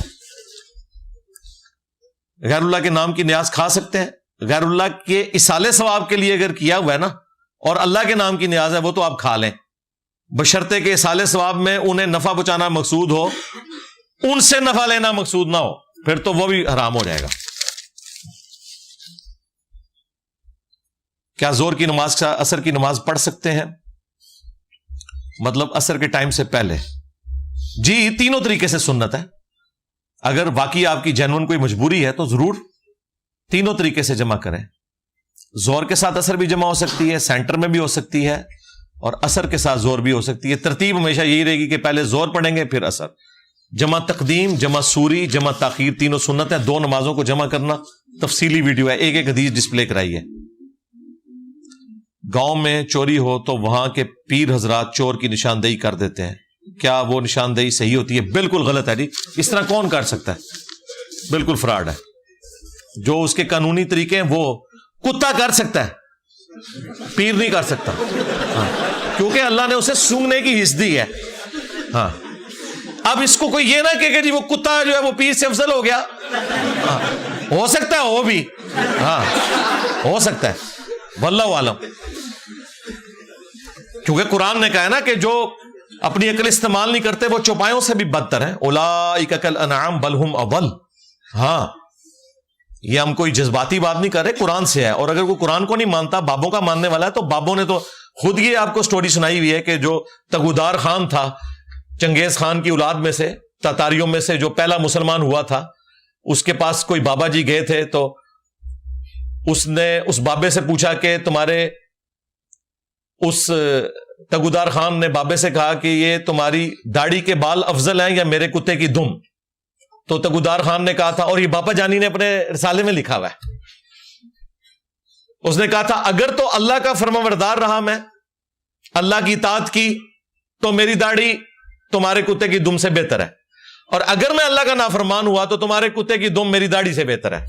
ہاں تو یہ ان کے بزرگ بھی مانتے ہیں ان چیزوں کو, بس انجینئر صاحب کہتے تو کہتے ذرا سخت زبان ہو گئی ہے, اپنے بزرگوں میں کہتے ہیں معرفت کی بات کی, دیکھا تو آڈیاں معرفتاں ساریاں مر گیا. ہاں تو اس چیز کو آپ نے دیکھنا ہے, سچائی کی پیروی کرنی ہے,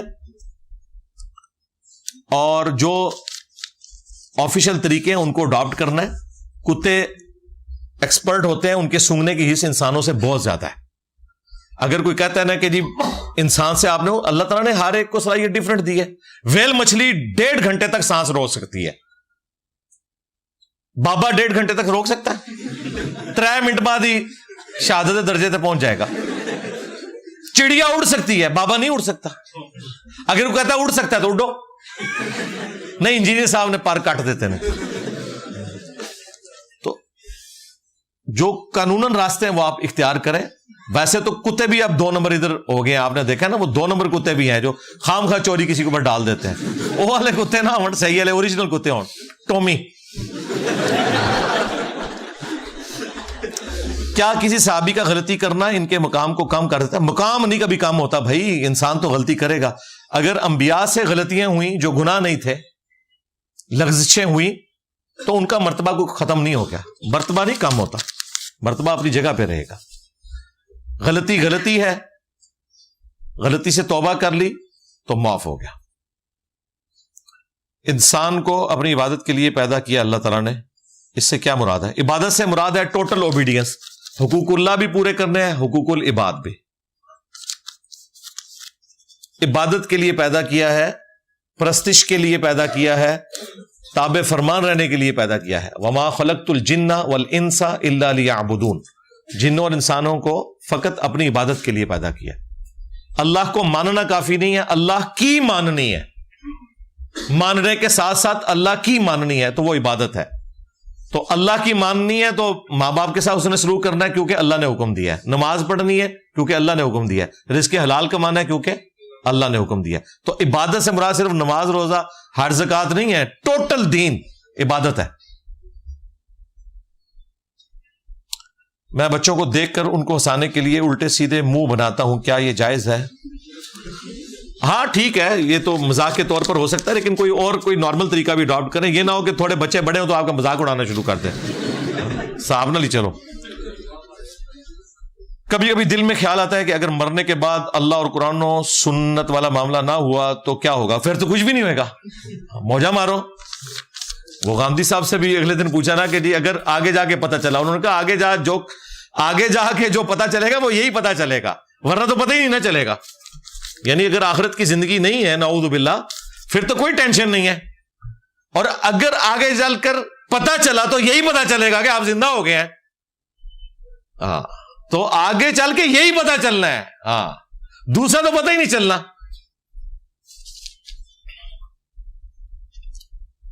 اگر مسجد کا امام بغیر رفع الیدین کے نماز پڑھاتا تو ہم بھی اس کے پیچھے رفع الیدین کے بغیر نماز پڑھیں؟ نہیں جی نہیں, آپ نے سنت کے مطابق پڑھنی ہے. اس کی غلطی کا وبال اس کے اوپر ہوگا. اور خود یہ جو بھولے بن کے آپ کو یہ مشورے دیتے ہیں, خود یہ امام کعبہ کے پیچھے نماز ہی نہیں پڑھتے, اور جو پڑھتے ہیں وہ بھی رفع الیدین شروع نہیں کرتے. اس وقت انہیں نہیں خیال آتا کہ امام کعبہ رفع الیدین کر رہا ہے تو ہم شروع کر دیں. لو سامو, ان کی حاج عمرے کی ٹریننگ میں یہ چیزیں نہیں ہونی چاہیے. یہ جو آپ کو طارق جمیل صاحب بڑی معصومانہ سی شکل بنا کے بتاتے ہیں کہ سارے میرے نبی کے طریقے ہیں, تو کبھی پبلک کے سامنے رفع الیدین کر کے بھی بتاؤ نا, تو ہم مانیں گے کہ واقعی نبی کے طریقے ہیں. میں نے اگر کلیم کیا نا کہ ہاتھ چھوڑ کے نماز پڑھنا سنت ہے, تو میں ہاتھ چھوڑ کے بھی نماز پڑھتا ہوں. 3 نمازیں میری روزانہ کی ہاتھ چھوڑ کے ہوتی ہیں, 2 میں ہاتھ باندھ کے پڑھتا ہوں, تو میں عمل کر رہا ہوں نا, آپ لوگ بھی کرو نا.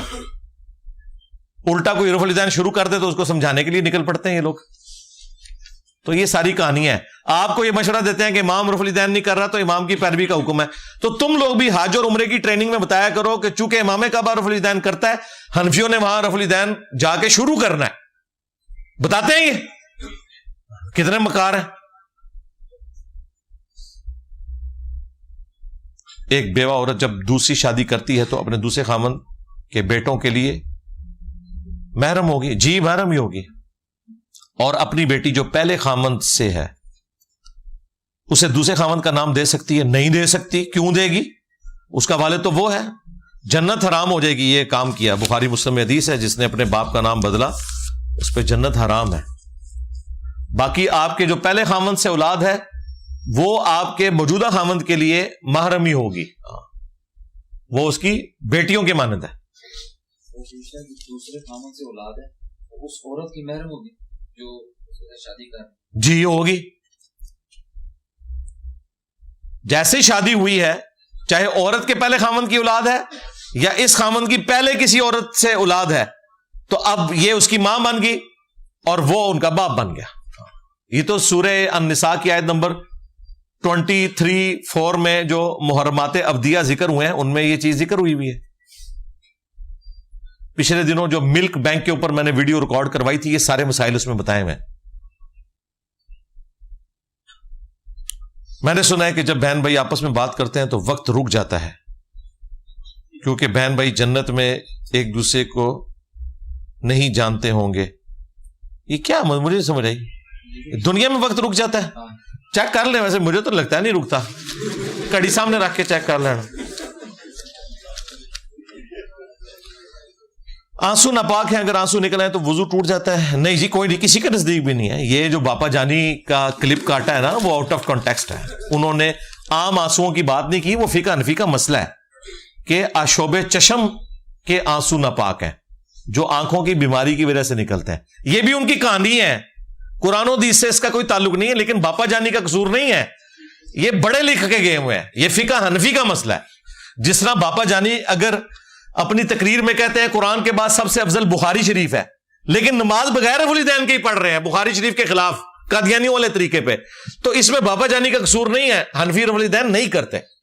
یہاں پہ بھی ان آنسوؤں کا ذکر ہے جو آشوب چشم یا آنکھ میں درد کی وجہ سے نکلتے ہیں, ان کی وہ بات کر رہے ہیں. بلکہ وہ تو انہوں نے اس میں سائنس ہی اپنی طرح سے داخل کر دی. انہوں نے کہا یہ کچا خون ہوتا ہے اور خون چکے ناپاک ہے. یار دیکھو اللہ دے بندے ہو, یہ استنجے کا طریقہ بھی آپ کو روزے کی حالت میں جو بتاتے ہیں اسی قسم کی یہ بھی کہانی ہے ان کی. بیسک فزکس بھی نہیں ان کو آتی, اور باتیں ان کی سنیں کہ ہمارے بزرگ جو ہیں وہ سائنس ان کو آتی تھی, اور جناب انجینئر صاحب کو کیا پتا جو ہمارے بزرگوں کو پتا تھا. تو آڑے بزرگوں کو یہ پتا سی کہ استنجا کرتے ہوئے میدے میں پانی پہنچ جانے کا اندیشہ ہے. ان کو پتہ ہی نہیں کہ میدا کہاں پہ ہے. تمہارے بزرگوں کے نیچے موٹر بھی لگائے نا تب بھی میدے تک پانی نہیں پہنچایا جا سکتا, جتنے کمپلیکس راستوں سے اس نے پہنچنا ہوتا ہے.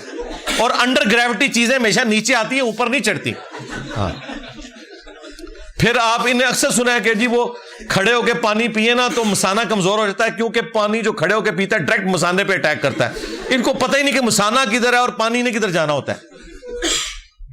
یہ ان کا سائنس کا نالج تھا. کیا انسان اس دنیا میں خود مختار ہے؟ 100% تو نہیں ہے, گیون سرکمسٹانسز تو اللہ نے دی ہیں, ماں باپ ہم نے نہیں چوز کیے اپنے. باقی جن چیزوں کے بارے میں ہمیں اللہ نے پوچھنا ہے نا ان میں ہم خود مختار ہیں. ہم سے یہ پوچھا جائے گا کہ رزق حلال کمایا یا حرام, اس میں ہم خود مختار ہیں.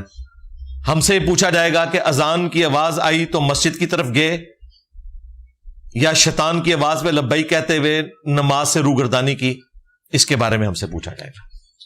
میری آنکھوں کا رنگ کیا ہے اس کے بارے میں مجھ سے نہیں پوچھا جائے گا, کیونکہ میرا اختیار بھی نہیں ہے. لو سامو مسئلہ تقدیر پہ میری ویڈیوز دیکھ لیں. میرے والدین نے مجھے آک نامہ لکھ کر اخبار میں نکلوا دیا ہے، میرے لیے کیا حکم ہے؟ موجہ مارو جی، میری رہنمائی کر دیں۔ رہنمائی کیا کریں؟ کوئی وکیل دیکھیں۔ باقی اس سے کچھ بھی نہیں ہوتا بھائی، شرعی طور پر آک نامے سے کچھ رزلٹ نہیں نکلنا۔ قانوناً مجھے نہیں پتا کہ اس وقت کیا صورتحال ہے کہ پاکستان کے قانون میں آگ نامہ اسے تصور کیا بھی جاتا ہے کہ نہیں۔ شریعت اسلامیہ میں کوئی باپ اپنی اولاد کو وراثت سے محروم نہیں کر سکتا، سوائے ایک استثناء کے کہ وہ کافر ہو جائے، جو آپ ہو چکے میں ان کے نزدیک، ٹھیک ہے۔ ہاں، وہ بخاری مسلم حدیث ہے کہ کافر کا وارث مسلمان نہیں ہو سکتا، مسلمان کا وارث کافر نہیں ہو سکتا۔ اور ایک دوسرا استثناء بھی ہے، جامعہ ترمذی میں حدیث ہے کہ قاتل اپنے مقتول کا وارث نہیں ہو سکتا، ورنہ تو لوگ جداد ہتھیانے کے لیے قتل و غارت کا سلسلہ شروع کر دیتے۔ تو کوئی مسئلہ نہیں ہے جی، آپ نے تو نعتیں پڑی ہوئی ہیں، تیرے ہوتے جنم لیا ہوتا، ہاں آپ نے تو بدر میں شہید ہونا تھا، ٹھیک ہے۔ تو یہ تو بہت چھوٹا کام ہوا ہے، صبر کریں اس کے اوپر، اس میں بھی کوئی بہتری ہے انشاءاللہ۔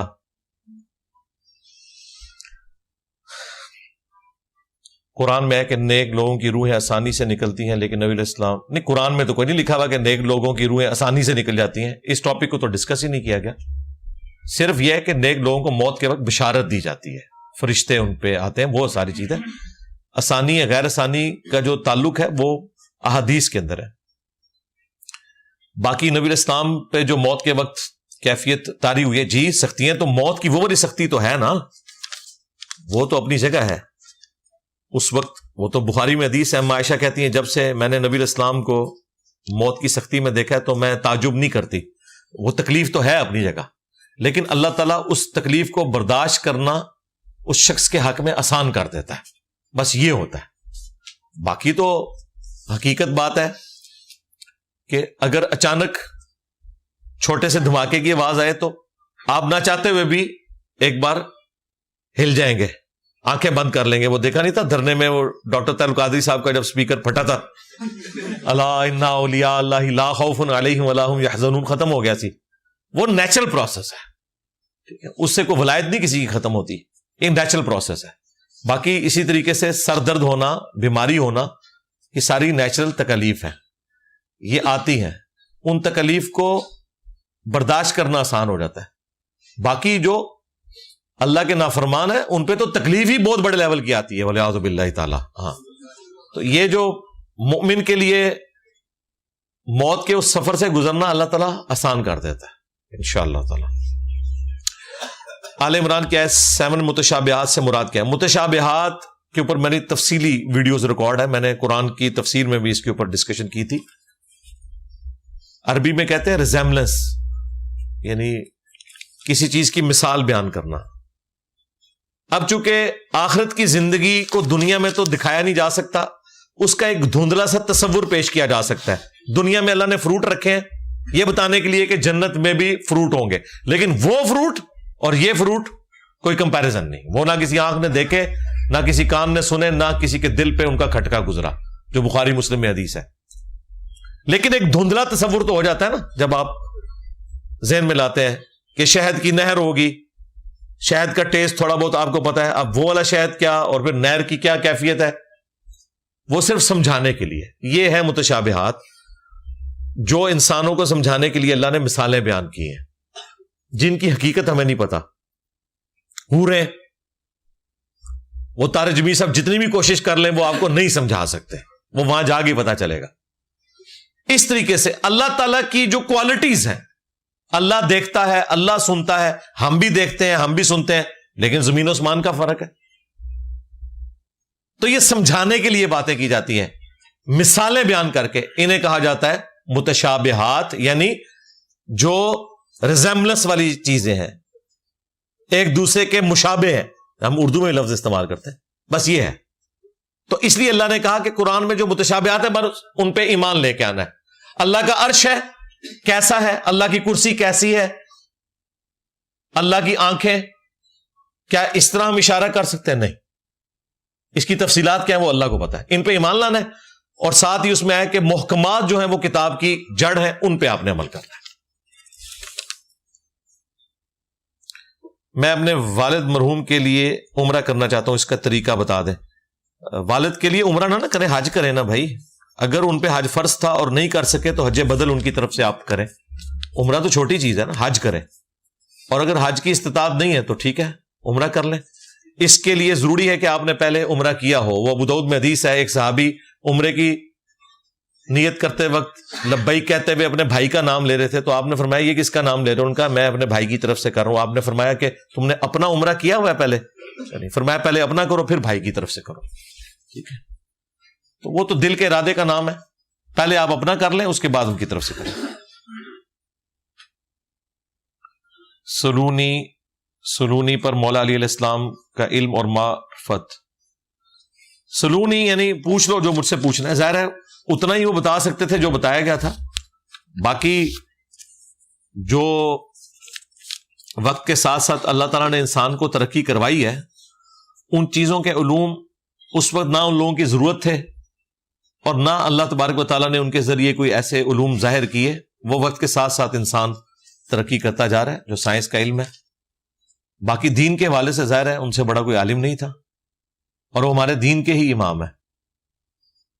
نبی علیہ السلام کو 3 دن کے بعد دفن کیا گیا. ان 3 دنوں میں اگر کسی کافر نے کلمہ پڑھا اور نبی علیہ السلام کی چارپائی پر زیارت کر لی تو کیا وہ شخص بھی صحابی رسول بن گیا؟ نہیں, وہ صحابی نہیں بنے گا. ویسے تو اس طرح کا کوئی واقعہ رپورٹ نہیں ہوا, اور اگر ہو بھی تو وہ صحابی نہیں بنے گا, کیونکہ نبی علیہ السلام کی جو دنیا میں مبارک زندگی ہے وہ زمانہ اس نے نہیں پایا. اگر جمعہ کی نماز جماعت سے نہ پڑھ سکے تو گھر میں کتنی رکعت پڑھیں گے؟ گھر میں کیوں پڑھیں, مسجد میں ہی پڑھیں جا کے. کوئی اور رہ گیا ہو تو اس کے پیچھے پڑھ لیں. اور ویسے جمعے تو یہاں ختم نہیں ہوتے, 1 بجے شروع ہوتے ہیں تو 2:30 بجے تک جمعے ہوتے ہیں. کہیں اور مسجد میں جا کے جمعہ پڑھ لیں. اور اگر کہیں بھی نہیں مل رہا تو ظہر کے 4 فرض پڑھیں گے. جمعہ تو جماعت کے ساتھ ہے, بغیر جماعت کے نہیں ہوتا. والدین کی علیحدگی ہے. والد نے بیٹے کو ماں کے حوالے کر دیا اور ہر قسم کی کفالت سے انکار کر دیا. بچے کو ماں نے پالا, اب بچے پر والد کی خدمت. جی بچے پہ لازم ہی رہے گی بھائی, وہ اس کا جرم تھا, وہ اللہ کے حضور جواب دہ ہوگا. آپ اپنے ماں باپ کے ساتھ بدسلوکی نہیں کر سکتے. والد صاحب نے زندگی میں وراثت تقسیم کر دی شرعی لحاظ سے, جو کہ اب ہم بھائیوں نے مل کر دوبارہ سے سب بہنوں کو دی. بہت اچھا کام کیا, ایسے ہی کرنا چاہیے تھا. آپ کے والد صاحب نے غلط کیا تھا.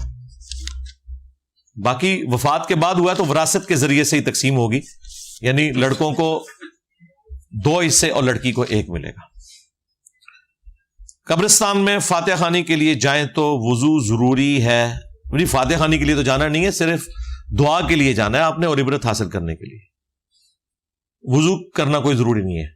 امام کے پیچھے نماز ظہر میں سورہ فاتحہ پڑھنی ہے مقتدی نے, اور کیا کرنا ہے؟ دکانوں کا حساب کرنا ہے. ظہر میں کیا کرنا ہے؟ اور سورہ فاتحہ بھی پڑھنی ہے اور ساتھ سورت بھی ملانی ہے. جب تک امام رکوع میں نہیں جاتا آپ نے قرآن پڑھتے رہنا ہے. امام کے پیچھے فاتحہ تفصیلی ویڈیو ہے میری. اپنے پیسے واپس لینے کے لیے جھوٹ بول سکتے ہیں؟ جھوٹ نہیں, توریہ کر سکتے ہیں آپ.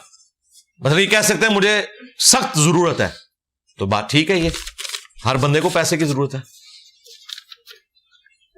ہمارے ماں باپ کسی گاؤں کے رہنے والے ہو جہاں دین و ایمان کی کوئی فکر نہ ہو, اور آج ہم ان پر نماز و قرآن کے لیے سختی کر سکتے ہیں؟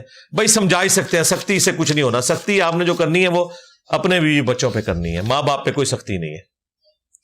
ہمارے گاؤں میں ایک دربار ہے جہاں بابا جی کے گھوڑے کی قبر ہے, اور وہاں کے لوگ کہتے ہیں کہ ہم اس گھوڑے کی قبر سے فیض حاصل کرتے ہیں. ان کو کہ ہمارے پاس بابا جی کی گھوڑی ہے, اب ہمیں گھوڑے کی ضرورت نہیں ہے. کیا ہم کسی کے دل میں اپنی محبت پیدا کرنے کے لیے جھوٹ بول سکتے ہیں؟ 2 ناراض لوگوں میں صلح کروانے کے لیے آپ جھوٹ بول سکتے ہیں. اس طریقے سے میاں بیوی بھی آپس میں ایک دوسرے سے جھوٹ بول سکتے ہیں. پوری زندگی نہیں, کبھی کبھار ضرورت پڑ جائے گی. بخاری مسلم میں ہے. اور تیسرا جنگ کا موقع ہے. جھوٹ بولنے کے جو 3 مواقع ہیں ان پہ میری تفصیلی ویڈیو ریکارڈ ہے. عبادت, بندگی, محبت, عشق کا کیا مطلب ہے؟ عبادت اللہ تعالیٰ کی ٹوٹل اوبیڈینس, بندگی اردو زبان کا لفظ ہے، عبادت تو عربی سے لیا گیا، یہ اسی کا ترجمہ ہے. محبت، عشق، یہ دونوں انٹرچینجبل الفاظ ہیں. اصل لفظ تو محبت ہی ہے. عشق عموماً جو ہے وہ عشق مجازی کی طرف ہی لوگ لے کے جاتے ہیں، ورنہ چونکہ اردو زبان میں مستعمل ہے عشق رسول کا لفظ، وہ استعمال کر سکتے ہیں. محبت پلس اوبیڈینس، محبت پلس اوبیڈینس یعنی محبت کرنا اور کسی کا حکم ماننا، ان دونوں چیزوں کو جمع کریں نا، یہ عبادت بن جاتی ہے. اللہ کی عبادت کا مطلب کیا ہے؟ اللہ سے محبت کرنا اور اس کا حکم ماننا. رسول اللہ کے کیس میں رسول اللہ کی محبت اور ان کی پیروی کرنا، یہ ہمارا ایمان ہے. اور اس کے لیے جو لفظ استعمال ہوا ہے قرآن میں وہ ہے اتباع. ٹھیک ہے، تو یہ میتھمیٹیکل ایکویشن یاد رکھیں، اللہ کی محبت پلس اللہ کی اطاعت از اکول ٹو اللہ کی عبادت. رسول اللہ کی محبت پلس رسول اللہ کی اطاعت از اکول ٹو رسول اللہ کی اتباع. قل ان کنتم تحبون اللہ فاتبعونی یحببکم اللہ. نبی الاسلام کی اتباع اختیار کرنی، اطاعت تو کرنی ہی کرنی ہے نا، لیکن اعلیٰ درجہ یہ ہے محبت کے ساتھ اطاعت کرنی ہے، وہ ہے اتباع. بدعت کی صحیح معنوں میں تعریف نبی الاسلام نے خود کیا، من احدث فی امرنا ھذا فہو رد. جس نے ہمارے دین میں کوئی نئی چیز داخل کر دی وہ مردود ہے. یہ ٹیوب لائٹ دین میں داخل نہیں ہوئی ہے، کوئی یہ نیت نہیں کرتا نیچے اس ٹیوب لائٹ کے اور سامنے اس پنکھے کے اور اے سی شریف کے اوپر اس قالین کے. ویسے تو زبان سے نیت ثابت ہی نہیں ہے. یہ دین کو سپورٹیو چیزیں ہیں. جو مسلم شریف میں حدیث ہے، جس نے دین میں اچھا طریقہ جاری کیا اس کو ثواب ملے گا، اور سارے لوگوں کا ثواب بھی اسے ملے گا، اور ان کے اپنے ثواب میں کمی نہیں ہوگی. اور جس نے برا طریقہ جاری کیا ان کا وبال اس پہ ہوگا، اور ان کے وبال میں بھی کمی نہیں ہوگی. اچھی بدعت اور بری بدعت، یہ میری ویڈیو ریکارڈ ہے، تفصیل کے ساتھ میں نے اس پہ ڈسکشن کی ہے. امام بخاری ہر حدیث کو لکھنے سے پہلے غسل اور 2 نفل ادا کرتے تھے. واللہ عالم جی یہ ثابت بھی ہے کہ نہیں، اور اگر کوئی کرے بھی تو اس میں بدعت والا کون سا عمل ہو گیا؟ یہ نفلی چیز ہے، کوئی کر لیتا ہے، اس میں کوئی نہیں. بدعت ہمیشہ اجتماعی چیزوں میں آتی ہے. آپ روزانہ صلاۃ و تسبیح پڑھیں، کوئی مسئلہ نہیں ہے، لیکن اگر آپ مسجد میں بینر لگائیں گے کہ صلاۃ و تسبیح کی جماعت فلاں دن جماعت کے ساتھ ادا کی جائے گی، یہ بدعت ہو جائے گی. کیونکہ جن چیزوں کی اعلانیہ تشہیر کی جاتی ہے وہ ہیں جو نبی الاسلام نے مشروع فرمائی ہے. نفلی طور پہ تو اگر اس طرح بدعت بنائیں گے جس چیز کی اصل اپنی جگہ ثابت ہے، مثلا نفل پڑھنا اصل ہے، ثابت ہے، استخارہ کرنا نبی الاسلام مشورہ دیتے تھے. اگر امام بخاری سے یہ ثابت بھی ہو کہ وہ حدیث لکھنے سے پہلے 2 نفل پڑھتے تھے، استخارہ کرتے تھے، تو یہ تو اصل میں ثابت ہے. وہ یہ تو نہیں کہتے تھے کہ قلم پکڑنے سے پہلے وہ کہتے ہو دادا صاحب کی گھوڑی. انڈیویجول کوئی بھی عمل کرے، ہم بدعت نہیں. ایک بندہ کہتا ہے میں روزانہ 1000 دفعہ درود شریف پڑھتا ہوں، تو کسی حدیث میں تو نہیں لکھا ہوا کہ آپ نے روزانہ 1000 دفعہ درود شریف پڑھنا ہے.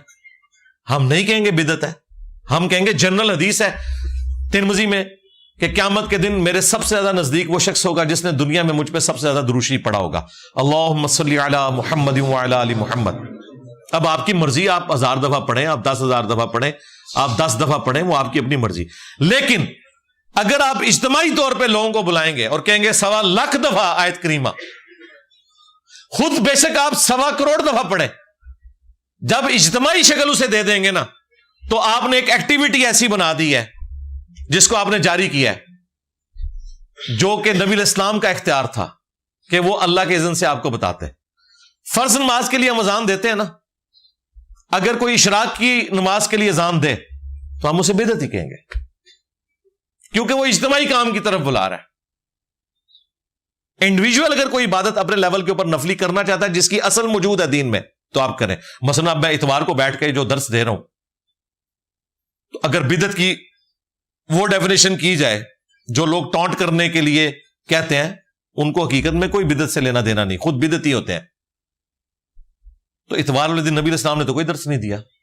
آپ نے ایک جمعرات کا دن مخصوص فرمایا تھا درس و تدریس کے لیے، اور جمعے کی آپ کی تذکیر ہوتی تھی، جمعے کا خطبہ، دیٹس آل. اس وقت ظاہر وہی ویکینڈ تھا، لوگوں کے پاس ٹائم اویلیبل ہوتا تھا. آج ویکینڈ اتوار ہے، ہم نے وہ درس قرآن اس دن رکھ لیا ہوا ہے. باقی جو نبی الاسلام نے فرائض کے طور پر مشروع چیزیں فرمائی ہیں وہ اپنی جگہ پہ ہیں. نماز کی ٹائمنگز، نماز کا طریقہ، یہ ساری کی ساری چیزیں اسی طریقے سے جاری رہیں گی. لیکن اگر میں اتوار والے دن جمعہ شروع کرا دوں اس چکر میں کہ لوگ ادھر آنا شروع کر دیں، تو ظاہر ہے یہ تو بدعت ہوگی. اتوار والے دن تو نہیں جمعہ پڑھا جاتا، جمعہ تو جمعے کے دن ہی ہوگا. اس لیے میں مولویوں کو کہتا ہوں کہ جمعے والے دن جو تمہارے لیکچر میں لوگ آتے ہیں نا دوسری اذان کے وقت، اور ان کو دیکھ کے تم جمعہ 10 منٹ اور لیٹ کر دیتے ہو کہ میں انہیں زبردستی ہدایت دے دوں، اور میرے یہاں پہ کرسی پہ بیٹھنے سے پہلے یہاں پہ پورا حال فل ہوتا ہے، اور وہ لوگ آتے بھی زندگی میں زیادہ تر ایک دفعہ ہے، کیونکہ دوسری دفعہ ہم الاؤ نہیں کرتے. تو وہ نماز پڑھنے نہیں آئے، نماز تو یہاں ہوتی نہیں ہے، وہ تقریر سننے آئے ہیں. تمہارے جمعے میں جو آئے ہوتے ہیں وہ جمعہ پڑھنے آئے ہوتے ہیں، آپ کے ارشادات عالیہ نہیں سننے کے لیے آئے ہوتے، ورنہ تو مسجد بھری ہوئی ہو نا. تو یہ فرق ہے. تو یہ مینیجریل ایشوز ہیں، ان میں بدعت والا معاملہ نہیں ہوتا. بدعت پہ میری تفصیلی ویڈیو ہے، مسئلہ 75A اور B، وہ تو آلموسٹ کوئی 5 گھنٹے کی میری گفتگو ہے. میں نے ایک ایک چیز بدعت کے حوالے سے ڈسکس کی ہے. لے جی آپ کا پورا تھدا اللہ کے فضل سے میں نے ختم کر دیا الحمدللہ. کافی سارے لوگوں نے، بہنوں نے، بھائیوں نے دعاؤں کے لیے کہا ہوا ہے، آخر میں ہم دعا بھی کر لیتے ہیں. اللہم انی اسألک بانک انت اللہ لا الہ الا انت الاحد الصمد الذی لم یلد ولم یولد ولم یکن له کفوا احد وإلہکم الہ واحد لا الہ الا هو الرحمن الرحیم الف لام میم اللہ لا الہ الا هو الحی القیوم اللہم صلی علی محمد وعلی آل محمد ربنا آتنا فی الدنیا حسنہ وفی الآخرۃ حسنہ وقینا عذاب النار ربنا آتنا من لدنک رحمہ وہیئ لنا من امرنا رشدا رب ارحمہما کما ربیانی صغیرا ربنا هب لنا من ازواجنا وذریاتنا قرۃ اعین وجعلنا للمتقین اماما اللہم اغفر لحینا ومیتنا وشاہدنا وغائبنا وصغیرنا وکبیرنا وذکرنا وانثانا اللہم من احییتہ منا فاحیہ علی الاسلام ومن توفیتہ منا فتوفہ علی الایمان. اے اللہ جن جن بھلائیوں کا سوال تیرے محبوب صلی اللہ علیہ وآلہ وسلم نے تجھ سے کیا، ہمارے حق میں، ہمارے ماں باپ کے حق میں، ہمارے بیوی بچوں کے حق میں، ہمارے رشتہ داروں کے حق میں، پوری امت کے حق میں قبول و منظور فرما. اور جن جن چیزوں کے شر سے تیرے محبوب صلی اللہ علیہ وآلہ وسلم نے تیری پناہ طلب کی، تمام مسلمانوں کو ان چیزوں کے شر سے اپنی پناہ عطا فرما. خصوص بالخصوص فلسطین کے مسلمان، کشمیر کے مسلمان، انڈیا کے مسلمان، چائنا کے، یمن کے، عراق میں، افغانستان میں، شام میں، پاکستان میں، جہاں کہیں کس پرسی کی زندگی گزار رہے ہیں، غیب سے ان کی عزت، آبرو، جان و مال کی حفاظت فرما. ہمارے ملک پاکستان کی خیر فرما، پورے عالم اسلام کی خیر فرما، اندرونی اور بیرونی خطرات سے محفوظ فرما. تمام مسلمانوں کی تمام دینی، دنیاوی، جسمانی، روحانی، ظاہری، باطنی پریشانیاں، تکلیف، مصیبتیں، دکھ، درد، بیماریاں، دشواریاں دور فرما، اور تمام نیک دلی جائز دعاؤں کو اپنی بارگاہ میں قبول منظور فرما. اے اللہ ختم نبوت صلی اللہ علیہ وآلہ وسلم کی برکت سے ہمیں قرآن و سنت کی دعوت کو پوری دنیا میں عام کرنے کی توفیق عطا فرما. سبحان ربک رب العزت عما یصفون وسلام علی المرسلین والحمد للہ رب العالمین وصلی اللہ علی النبی الکریم وعلی آلہ واصحابہ اجمعین الی یوم الدین. آمین.